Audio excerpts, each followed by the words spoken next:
अब supreme court कह रहा है आदिवासी हिंदू नहीं है, और आरएसएस विश्व हिंदू परिषद और बजरंग दल के लोग आदिवासी के एरिया में जाकर आदिवासियों को हिंदू बनाने का वो लोग कार्यक्रम कर रहे हैं।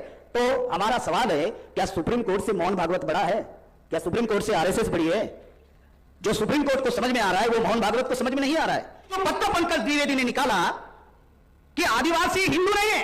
यह पत्र का मीनिंग है कि आदिवासी अपना मूल धर्म लिख सकते हैं, और पंकज द्विवेदी कहता है कि हिंदू का अर्थ फारसी भाषा में चोर डाकू लुटेरा होता है।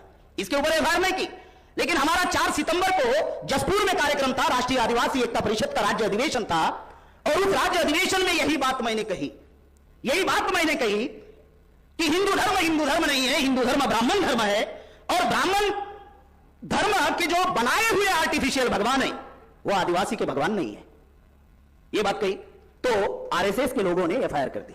इसी साल आरएसएस और बीजेपी के लोगों ने एक षड्यंत्र पूर्वक डीलिस्टिंग का कानून बनाने का आंदोलन इस देश में आरएसएस, विश्व हिंदू परिषद और बजरंग दल के लोगों ने शुरू किया। और खास करके ये आंदोलन जो हमारे समाज के जो भोले वाले आदिवासी है, उन आदिवासियों को साथ में लेकर आरएसएस ने अभियान शुरू किया।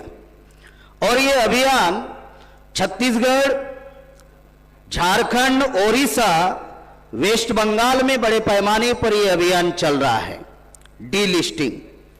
और ये डीलिस्टिंग का षड्यंत्र हमारे एससी एसटी ओबीसी माइनॉरिटी समाज के लोगों को पता होना चाहिए, इसलिए यह सब्जेक्ट चर्चा में रखा गया है।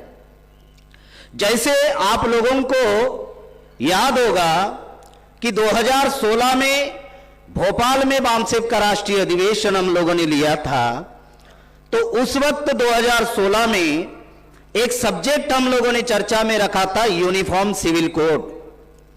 ये यूनिफॉर्म सिविल कोड 2016 में जो आरएसएस के लोगों ने चर्चा में लाया था, ये आदिवासियों का कस्टमरी जो लॉ है ये खत्म करने के लिए उन्होंने 2016 में यूनिफॉर्म सिविल कोड चर्चा में लाया।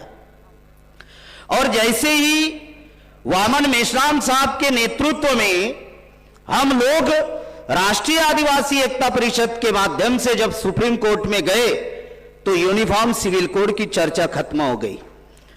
अब अभी भी हमारा केस सुप्रीम कोर्ट में चल रहा है, लेकिन यूनिफॉर्म सिविल कोड की चर्चा अब खत्म हो गई। अब आरएसएस